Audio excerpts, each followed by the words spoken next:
all three of them goalkeepers were English goalkeepers. Do you think it's more important to have 3 goalies that are playing Champions League football week in, week out, or do you think it's more important to have three goalkeepers that gel well and get on well and understand their role trailing after the first 45. I Find a response here in my the personal second. view is I would certainly want one trying to be playing at the very highest level. Just one at least. Just one at least. Club football and Champions League football.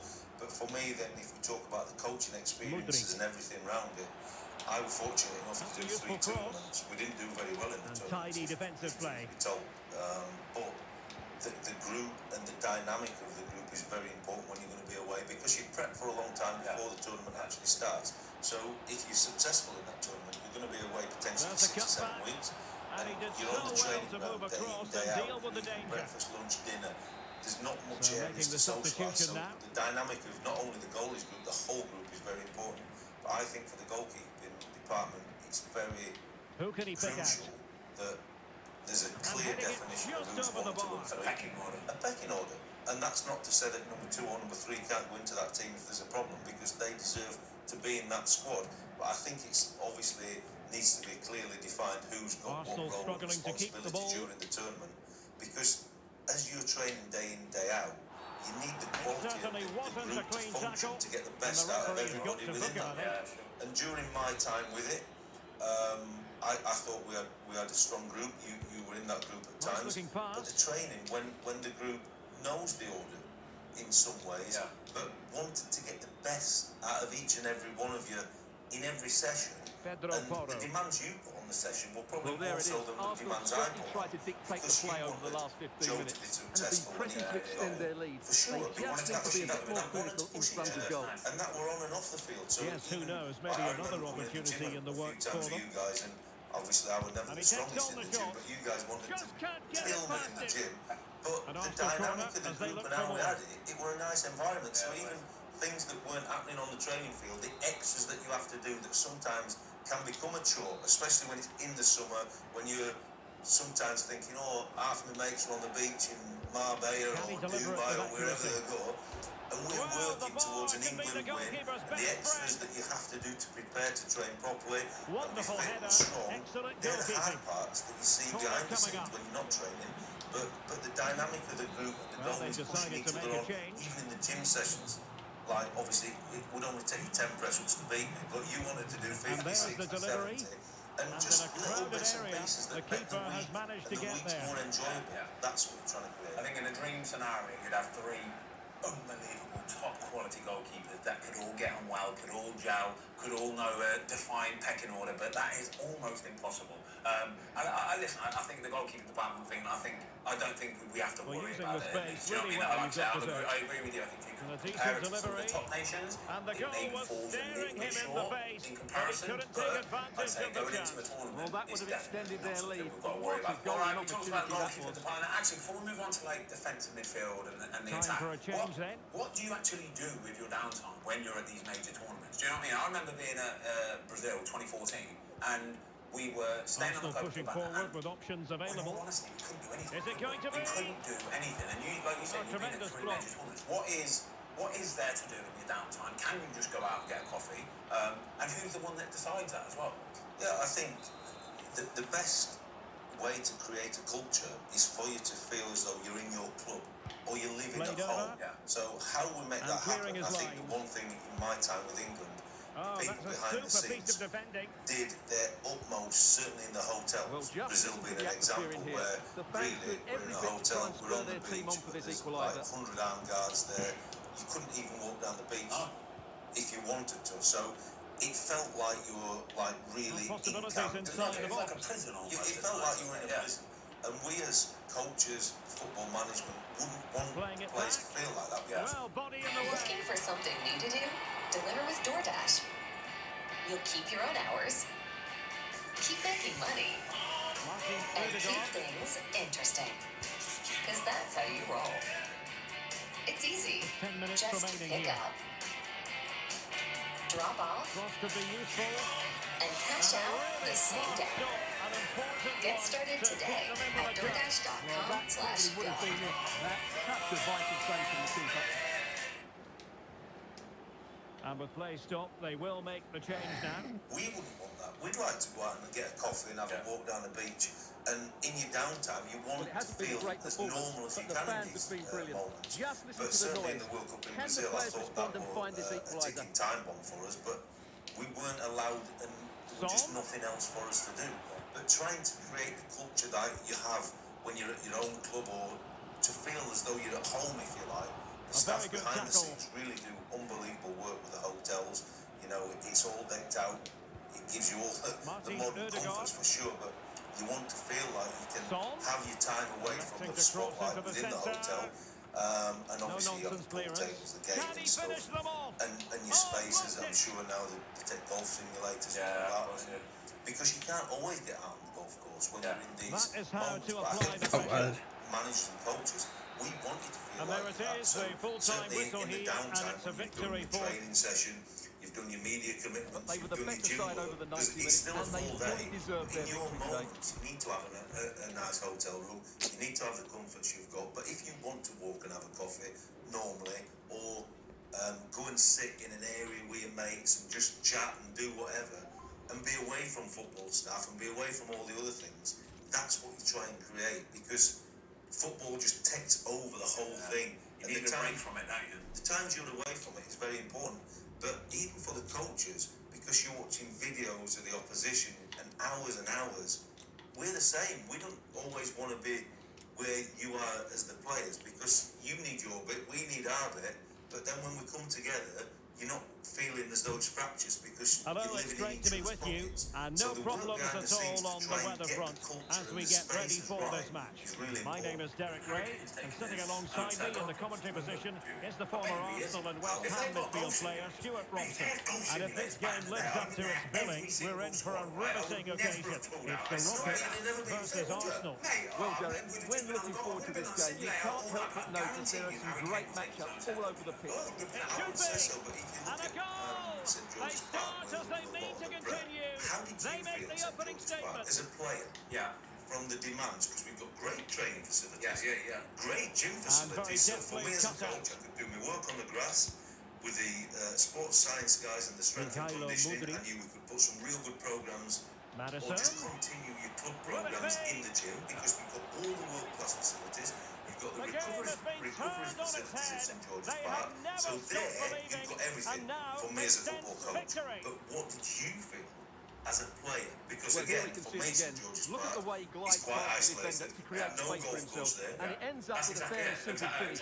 Certainly not much the goalkeeper can do about that. In the middle of nowhere, you know that you have to travel for miles and miles and miles to get to the nearest town, the nearest village, the nearest coffee shop. The weird thing with St George's is because it's a hotel at the same time, and it's still open to the public, you could walk in from training or be getting off the coach, and you just got people around everywhere. So you always feel it's just a bit of a weird sort of experience. Well, there was impending danger, but good I found defending. it really strange, because for me as a coach, 100% with you, just touched on it, you've got everything you need. Yeah. So there is no excuses in terms of the professionalism. No, you've got everything you need facility-wise, but you haven't got everything like human-wise or personal-wise. You know what I mean? If you went and sat to have a coffee with a few other lads, or even I sat to have a coffee, you were always up the top of the stairs, and because the hole at the bottom's free, everybody's looking up. It's like you were in Zoom, you felt like you were on show. Yeah. And the strange thing for me as a member of staff, I don't know if it's changed since my time, but the auditorium, we had to walk through the main reception.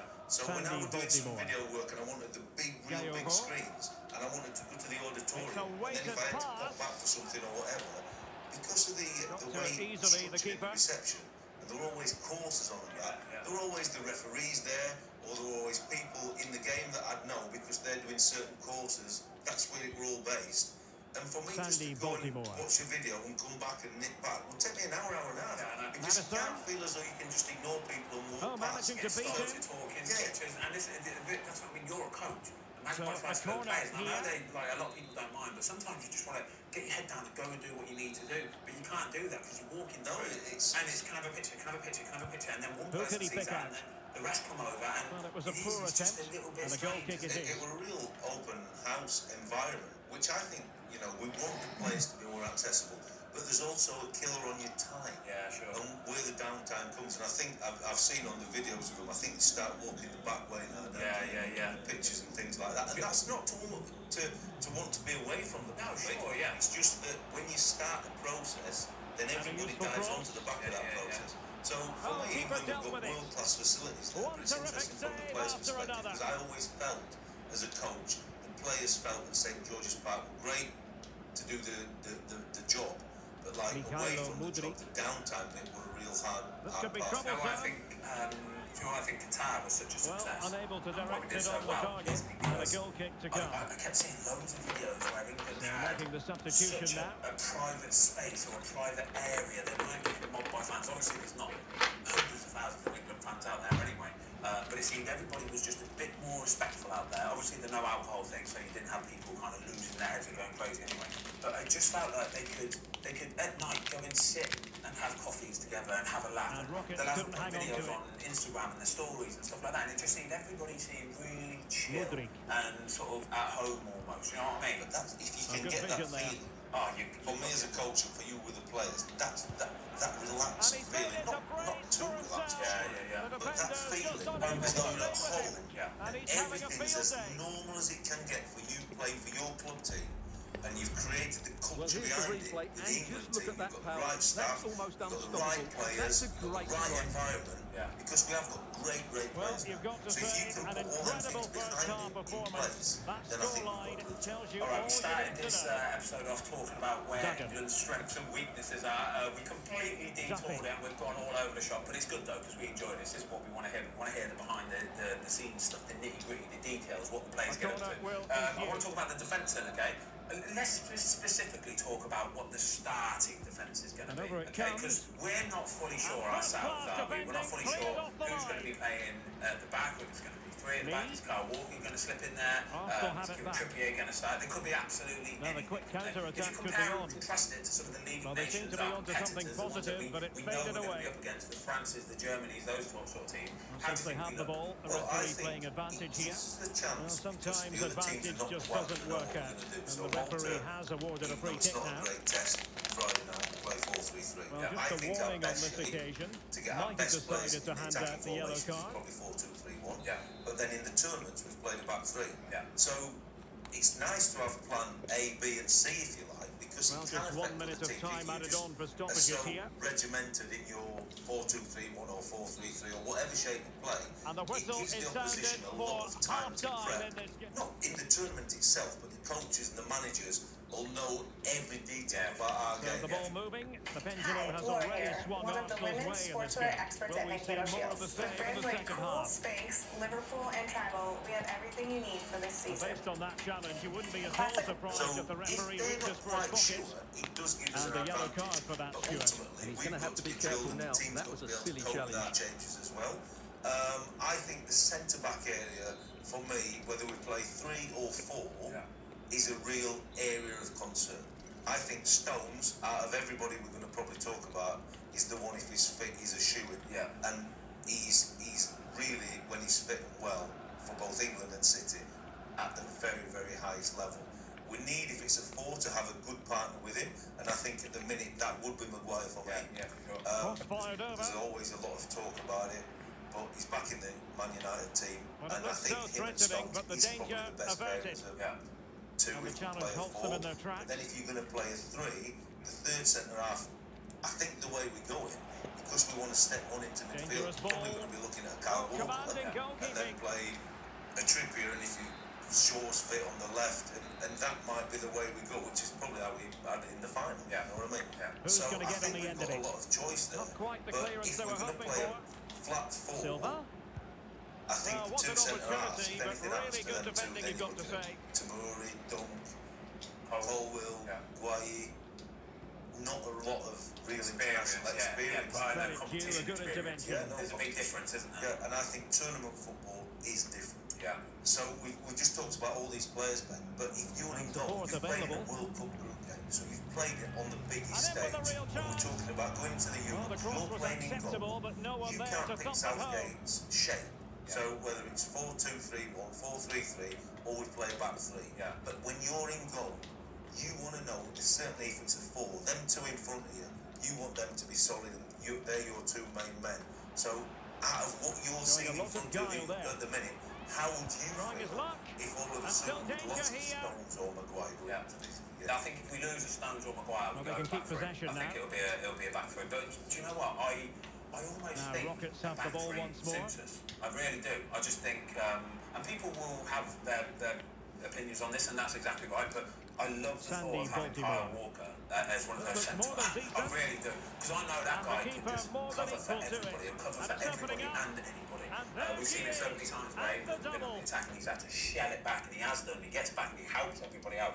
I think, especially when you're playing alongside a Maguire, who, in all honesty, he's a header and a kicker, isn't he? You know what I mean? You know what you're going to get from him. He will be steady Eddie, and he will head and kick. But he's not going to be the most mobile, and he's not going to be the most rapid. I think that's where Kyle Walker, that's where he can do that bit of front job going forward. So I don't think it impedes us by playing 3 centre-backs at all, because I think he gets forward so much. Luke Shaw, you know he's going to get up and down all day long. Who plays at right back? Maybe, we'll see. But either way, I think them, with the attacking threat we get up and down the wing from those wing backs, I don't see no problem with it whatsoever. Well, the thing is, if it becomes 3-4-3, and then we'll go on to the next bit, but then if you've got your two real good sitting midfield players, your wing backs then become incredible. Kyle Walker then joining and then release one of the sitters higher up the field, and then you get your best attacking players in the team. Do you know what? The beauty of all of this is, I think the defence is one bit that there's probably the holding midfielder, one holding midfielder alongside Declan Rice, and then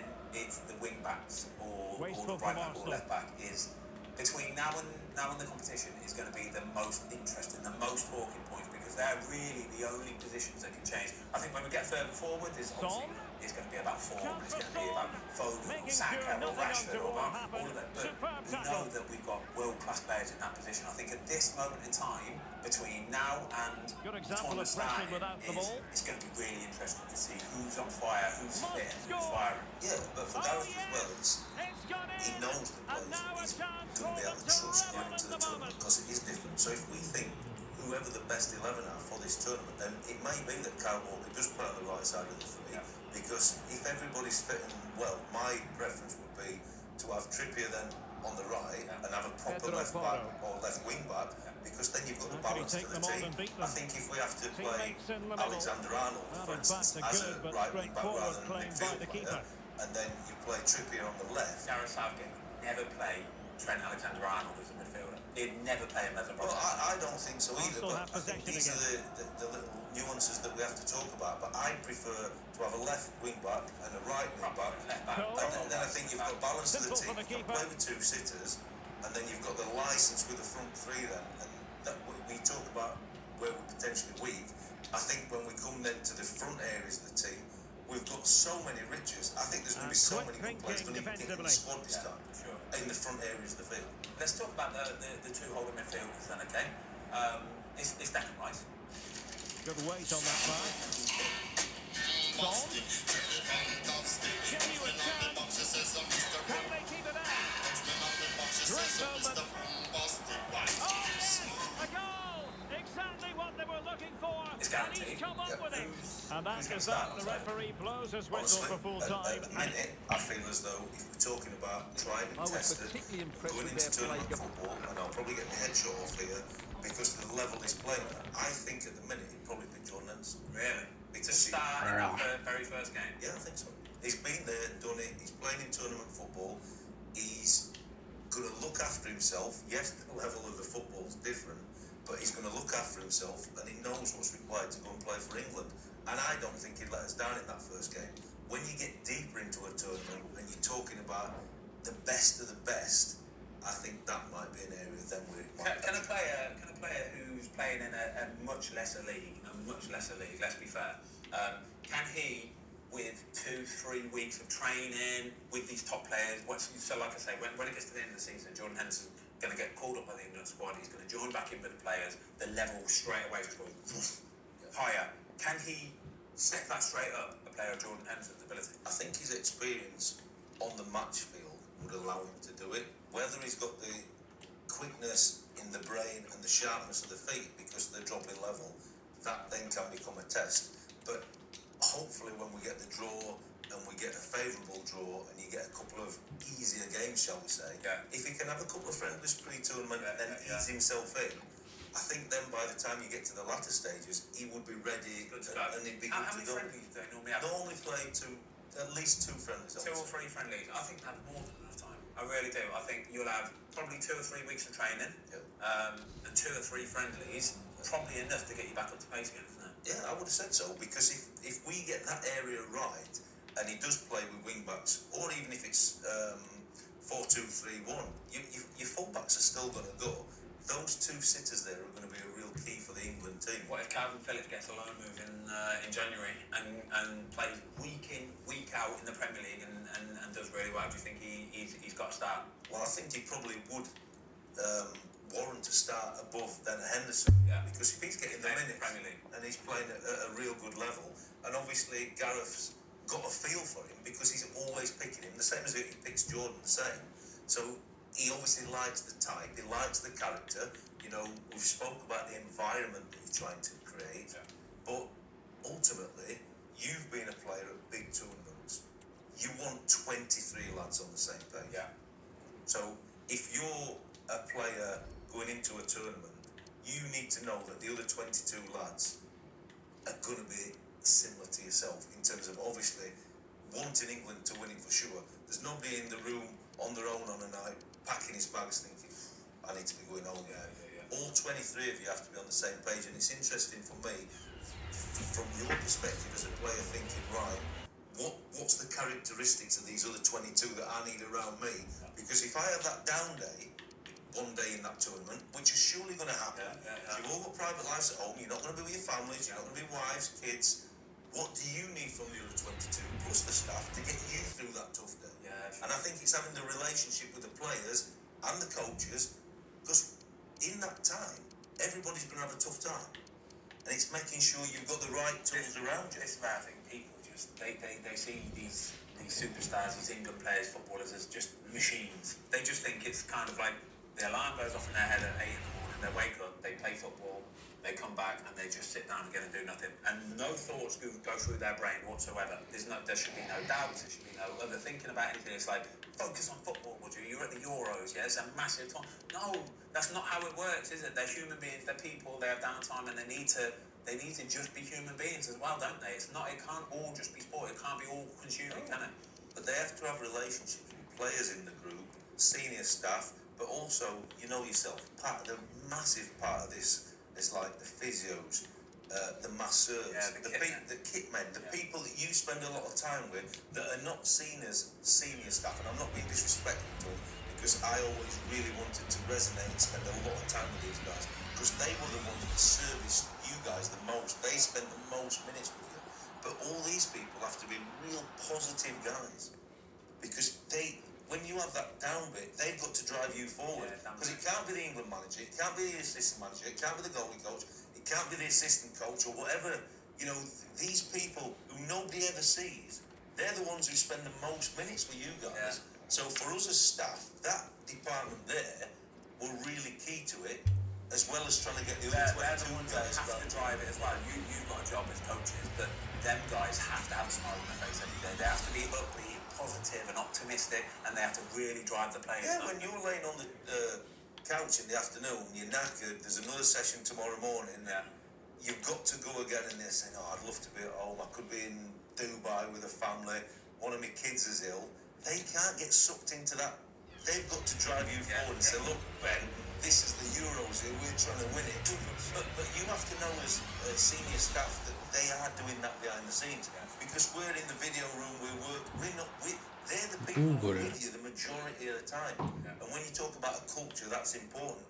And if that culture is not the strongest and they become weak at that time, you say to the master, I want to go home, and he's saying, I'm missing Mike. And it just seeps into it. You can't have that, and everybody's going to be driving the same. But you know, because you've been there, that not everybody out of the 23, and not everybody out of that behind-the-scenes room there, not everybody has a good day every day. And you've all got to push each other and knock each other forward. And you just see in the end goal, and that's one thing I would say with Gareth, he seems to have got everything spot on. the culture seems to be there. I think them guys, you just mentioned the physio, listen, they really are the unsung heroes. They are. They're the unsung heroes. They don't really get any of the credit. They don't get any of the TV time, the paper time, but behind the scenes, everybody really knows that, don't they? Let's talk about the front line, okay? Let's talk about the forward players. This is why England are the favourites, mate. This is why England are the favourites to win this competition. We are better than everybody else in these positions, aren't we? I think our depth is phenomenal. We've got the best centre forward who's going to be at the tournament as a recognised 9, and I think we've got the best player in the world at the minute. And the one thing that I think we cannot do without come the summer is missing the Bellingham. Yeah, because he will be the game changer for us. So you've got 2 players there that are at the very, very highest level, and Kane, this might be his last chance at being in his peak powers in a tournament. And you've got then on the opposite side of that Bellingham, who's already had a major tournament, and coming into this thinking, we've got this, boys. And then it's what you do around that. And that's why I said in an earlier segment there's going to be a lot of real good players not even get on the play. This is all it is now, between now again and the tournament starting. The likes of your Sackers, your Grealish, your Foden, Cole Palmer. It's going to be who's firing, who's on form, isn't it? It's as simple as that. Well, I think Gareth, naturally, he looks at all these players week in, week out.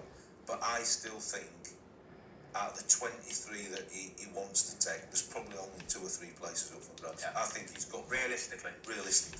And it would then take an Anthony Gordon to have the last 6 months of his life playing for Newcastle. Obviously, Maddison fit well. He's going to be a shoe-in because he's the straight replacement for Bellingham if you play 4-2-3-1 in behind the centre forward. It's the wider players that I think there's a chance. And then I think the big thing is, who do you take as the second centre forward? So Kane's a shoe-in, so then you've got Watkins, you've got a Tony, you've got a Calvert-Lewin, and you've got Wilson. So there's 4 behind Kane there, and how many out of that 5 are you going to take? Kane's going, and you've got 4 more choices. I'm swirling in the strawberry, or don't you wanna take a ride on a tic-tac? And we haven't talked about the wide players who you've got, so you need at least 1 more centre forward, don't you? You're taking 1 is whether you risk it and take 2, and then risk leaving one of the other those wingers that we've mentioned. One of them out. That's going to be the difficult part of it, isn't it? So we're playing 4-2-3-1, first match. Bellingham in behind Kane. So who out of the 4 now are you taking?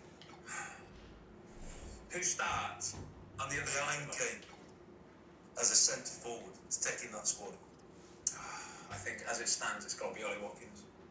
I think at this moment in time, I'm taking Ollie Watkins. I think he's obviously had a belting season so far, but I just think he is getting better and better and better. I think with some of the other players we've mentioned, obviously, I think even Tony, it's going to be difficult because he hasn't played for so long. It's going to be interesting to see what he does. I think Callum Wilson, I think even with if I remember rightly, the Qatar World Cup, there was always a bit of a doubt about his injury record. He does seem to pick up a lot of hamstring injuries, stuff like that. Ollie Watkins just seems to be fit, and I think he's getting better and better at scoring goals. But it's going to be the final few months of the season that will define it. I guarantee it. It will be that. No, for sure. And I think obviously Kane and Bellingham are shoe-ins all the time.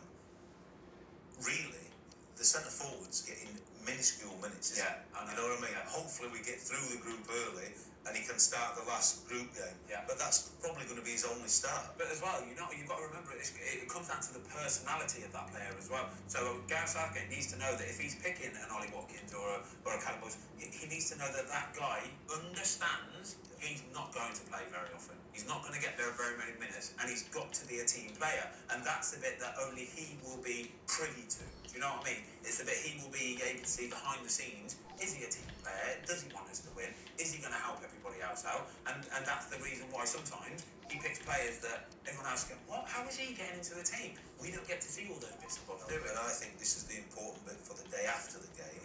What for me then is really important as a coach, because there's only 11 players can play. Yes, if you use 3 or 4 subs, depending on the minutes, then that's how long they actually play, isn't it? But the day after the game, you've got to service potentially 10, 11, 12 players for a session. And what we talked about, environment and culture, these guys who are not in the team they've still got to train properly the next day, because there's somebody probably in that group who Gareth might have saved for the next game. And the whole session is dependent sometimes around one or two certain players, making sure they're ready for the next game. And all that group of players have to be on board for that session.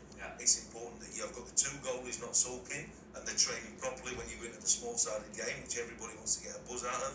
But when you're doing a little bit of tactical work, everybody's got to be at it every day in that tournament, driving everybody on. It sounds like the most obvious thing in the world, isn't it? Like if you said they're a major tournament, of course they're going to be at it in training. But you don't understand what it's like when you haven't played the night before. For this one. The It's emotion, the Emirates the high, Stadium. the roller I'm Guy coaster of it Mowbray, all. and I'll be joined for The next commentary day, by the Stu Sunday, for Smith, the example, former let's say, England forward. when And you with wake the up and atmosphere you know building that up they're all nicely, just what doing a a pool match session this today. promises to Starting be. 11, 12, It's 30. Arsenal, and They're they doing a pool take on session. the They're chilling. Bears. They're getting their feet Cheers, up today. Guy. You Well, know I'm you've got sure to go and do a both training managers session, will have full-on given them the hardcore final training session. You've got to instructions. give it everything Go you've out got. and give it their all. Hopefully, that'll be enough for a positive result. I'm looking forward to this one. Buenas a todos, bienvenidos a un nuevo video de Davos Arense. ¿Cómo anda Here's la the lineup gente? for ¿Cómo Arsenal. bien están Manuel leyendo Neuer el is in título? goal. Hoy les Ruben traigo Diaz una starts charla alongside con Thiago Leandro Silva Bono, in the con el centre of arquero defence. actual Kevin de De la Bruyne selección de plays Marruecos, alongside Declan actualmente Rice está in the en la centre of Liga midfield. de Arabia And tasked Saudita with leading the y line todos is lo Son conocemos, Heung-min. especialmente, ¿no?, por su Mundial de Qatar. Here's the lineup for the Bears. Virgil van Dijk plays alongside Thiago Silva in the centre of defence. Mohamed Salah plays with Neymar in the wide positions. And leading the attack is Gianfranco Zola. Todo bien.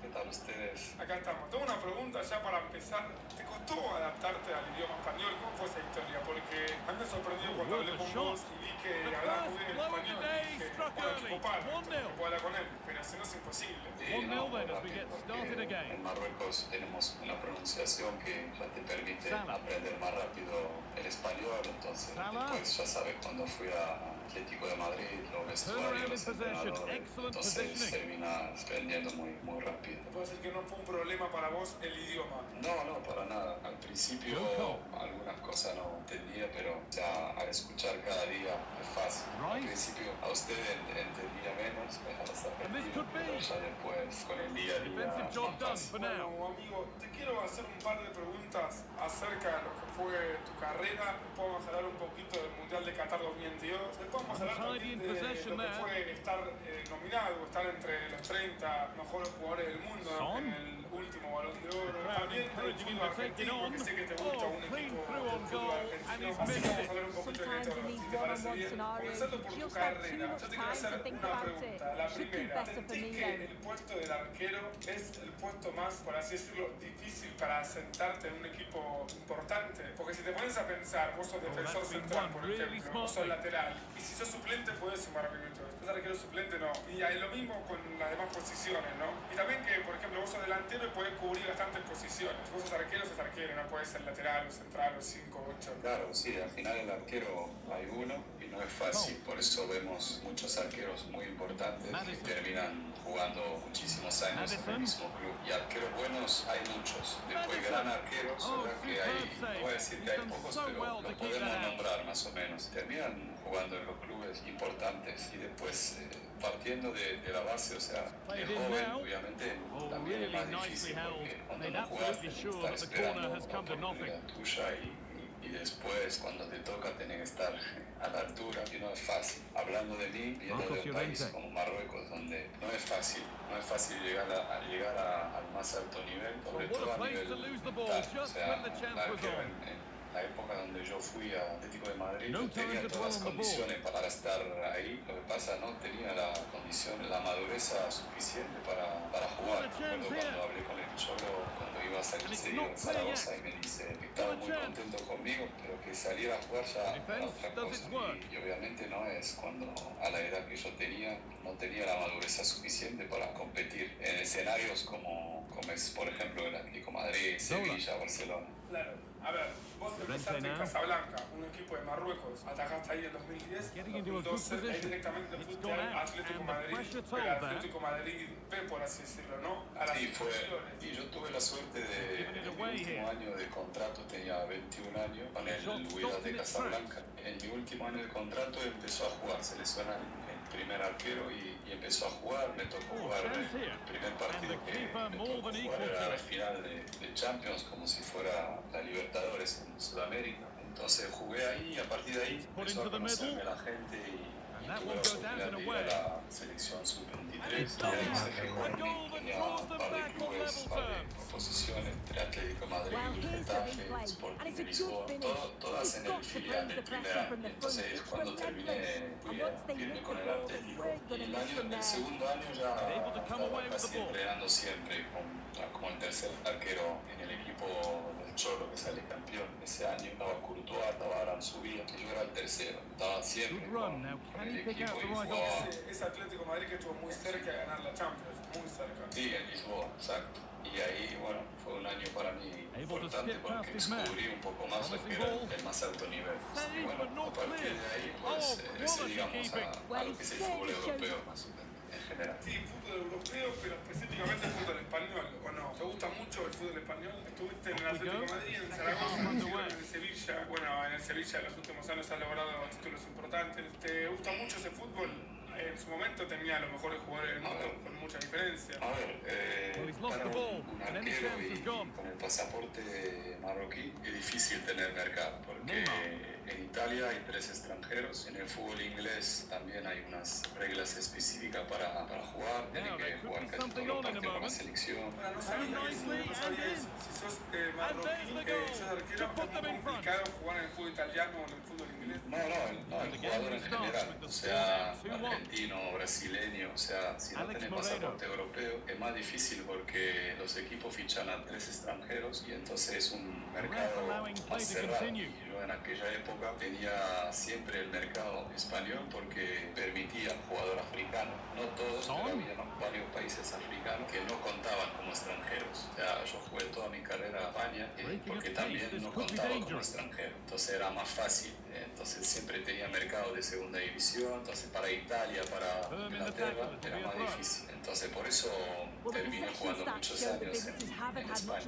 Y acá me marca que tu primera experiencia como primera división, la Liga Española, luego en el Girona, que ascienden en el 2017. Después estuviste en Atlético de Madrid siendo el tercer arquero y también atajabas en las inferiores. Después te fuiste al Zaragoza 2 años en la segunda división y ahí te fuiste al Girona que ascienden. Estuviste 2 años en el Girona en la Liga Española y pasaste al Sevilla. ¿Qué significó para vos debutar en la primera división de la Liga Española con 26 años? Porque creo que es algo muy duro, ¿no? Es muy difícil tener tanta, como dijiste, mentalidad, mucha paciencia. Es muy complicado si te pones en tu lugar y tener que tener tanta predisposición para lograr tu sueño, que es justamente ser arquero en la primera división. Y la verdad, me acuerdo, fueron muchos años de soñar, de trabajar, de esperar el momento.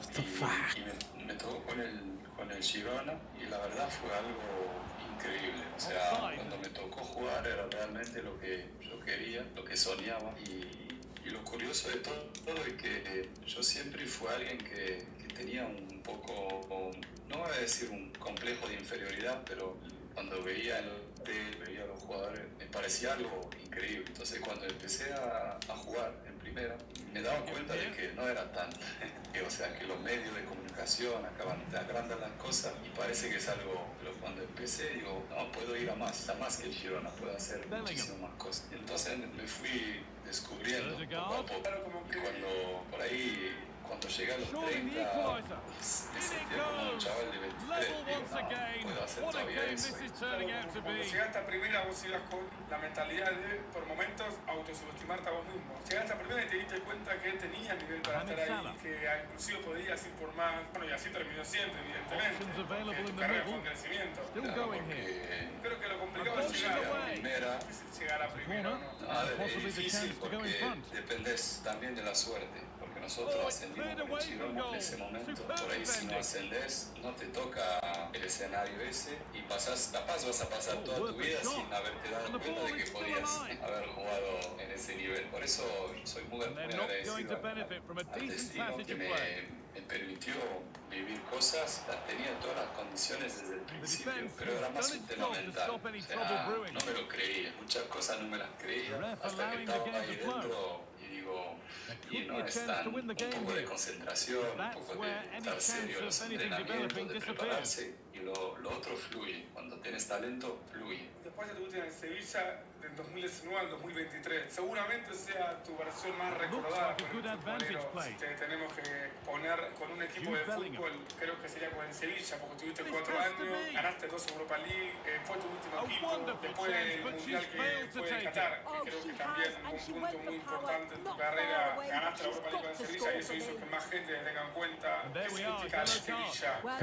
Contra Jude. ¿Cuál es tu relación con el hincha? El Sevilla para mí fue el gran amor, o sea, con todo, con el lugar, con la gente. Tuve tiempo de adaptación en todos los lugares donde fui, pero el Sevilla era como, desde el primer día me sentía en casa. Ahora no era fácil porque el Sevilla es un club de rendimiento, es decir, la plantilla en todo no está preparado para competir contra los mejores, pero tienes que competir ahí, tienes que ganar una Europa League, tienes que meterte en Champions, y entonces es un club que saca lo mejor de los futbolistas, y es un club que por eso poquito a poco me costó al principio, los 6 primeros meses no jugué, pero después de la pandemia, que fue un momento clave donde la ciudad. Esta no es una escena de compras navideñas. Agrégalo al principio de tu lista de deseos. Sí, empecé a entender un poquito todo. Cuando volví ya empecé a competir como debía ser, y a partir de ahí fue un cambio, fue otro bono, porque ya otro arquero, ¿sabes? Sí, la verdad que el Sevilla también tiene una hinchada muy particular en España, ¿no? Muy seguidora, muy fiel, tiene mucha gente, por lo menos por lo que yo puedo llegar a observar de acá, el clásico con el Betis y demás es algo muy particular. Y Sevilla Betis sería como, en Argentina sería como Newell's y Central. Sí. Lo que pasa es que el hincha de Sevilla necesita que sea muy exigente. Por ejemplo, si quiero hacer una comparación con el hincha del Betis, yo tenía buena relación con los hinchas del Betis. Cuando me veían en la calle siempre me tiraban buena onda porque había ese respeto, y los del Betis te decían, no, nosotros cuando pierde el Betis como más, parece que están más contentos. Bellingol. El Betis iba perdiendo y ellos alentaban más, animaban más al equipo. No hablo de la cancha. Las dos hinchadas son muy buenas, aprietan. Te digo que el hincha del Betis te dice, si estaría campeón siempre no sería hincha del Betis, más o menos. Pero el hincha del Sevilla quiere ganar y te lo transmite y lo sientes. O sea, nosotros no nos podíamos llegar a un momento en que no te puedes permitir meterte en Europa League. En estos años que yo estuve, tenías que meterte en Champions, tenías que sacar algún título cada temporada porque el Sevilla se hizo grande con el tiempo. Bueno, ahí es el equipo con más Europa League, tienen 7, han ganado la última. Recuerdo aquella serie del cuarto de final contra Manchester United, que en el Old Trafford no jugó muy bien en Sevilla capaz, pero después de local 3-0 con contundencia. La final también por tener esa Roma de Mourinho. Ese título de Sevilla fue muy especial en tu carrera. El del año pasado fue muy especial porque era una temporada muy complicada donde peleábamos abajo de la clasificación, y entonces ganar esa Europa League de la forma como la ganamos contra equipos muy fuertes, me acuerdo como dijiste, Manchester, Juve, Roma, partidos muy complicados, y ganar ese título para mí era como salir de la puerta grande, ¿sabes? Pero para mí el primer título de Europa League que ganó con Sevilla en 2020, que también, y 2020 ganamos, también eliminamos al Manchester, eliminamos a la Roma otra vez, al Wolverhampton, y en la final al Inter. Y era claro, esa Europa League, para mí esa fue todavía más porque era la primera de mi carrera, y también porque fui muy importante, ¿sabes? Sentía que era yo contra el mundo, y también mi hijo nació en la misma semana que ganamos, era como algo muy lindo, ¿sabes? La pandemia también, un momento complicado para toda la gente. Un momento muy complicado en un mundo como como era la pandemia, tuvimos la suerte de ser campeón y ser padre en una semana. Puedo decir que fue una gran semana. Y es verdad, eso del Sevilla, yo sabés lo que recuerdo, no sé si conseguí, bueno, vos estabas en ese equipo, pero recuerdo unos grandes partidos de un Fuck, Sevilla no, que me work gustaba mucho en fast. su momento, era Ever Banega. Era increíble porque un And jugador they que gave the ball te away da too muchas many times for me. alternativas, ¿no? Didn't play with the A la hora intensity. de jugar. Y de hecho ahora el otro día lo enfrenté contra el Shabab y lo vi, bueno, es un buen amigo. Y entonces lo vi y sigue ahí con la misma energía de siempre. Te saca un pase en cualquier momento. O sea, jugador que el hincha del Sevilla quiere mucho. Bueno, vos también, que salió campeón de Libertadores con el ruso, me parece, ¿no? Sí. 2006 o por ahí, ¿no? Sí, en 2007 Banega sale campeón de la Libertadores con Boca, sí. y fue clave, la rompió toda, la verdad. Obviamente, el hincha de Boca se acuerda más que nada de la copa que hizo Riquelme, pero Ever Banega, Nelly Cardoso, Pablito Ledesma hacia medio campo y era un fútbol de alto vuelo. Y actualmente estás en el Al Hilal. ¿Cómo te trata el fútbol de Arabia? Difícil adaptarse, es normal de que no cuenta la cantidad de estrellas que hay, porque es una realidad que hoy en día jugadores como Cristiano Ronaldo, Benzema, Neymar, que son estrellas mundiales, Mahrez, Sadio Mané, que para mí es un futbolista estelar, y muchísimos más jugadores que te puedo nombrar, Brozovic, están en el fútbol de Arabia, y ahora también creo que lo postularon a Marcelo Gallardo, que va a dirigir el Al Ittihad en Arabia también. Y está, la verdad es un club muy grande, o sea, obviamente ustedes ahí en Argentina con la lejanía y todo, no se dan cuenta un poco lo que es Al Hilal en el mundo árabe, en Asia. Y nosotros, bueno, yo como soy de Marruecos, nosotros conocemos esa parte del mundo y es un club muy potente, muy fuerte en ese sentido. Y después la liga creciendo, porque hay un montón de clubes que, bueno, invirtieron. Yo creo que el país en general invirtió mucho en el fútbol y bueno, está en esa línea de crecimiento y bueno, los compañeros muy bien, los partidos muy bien y es realmente, bueno, como arquero es arquero de equipo grande, es decir, en muchos partidos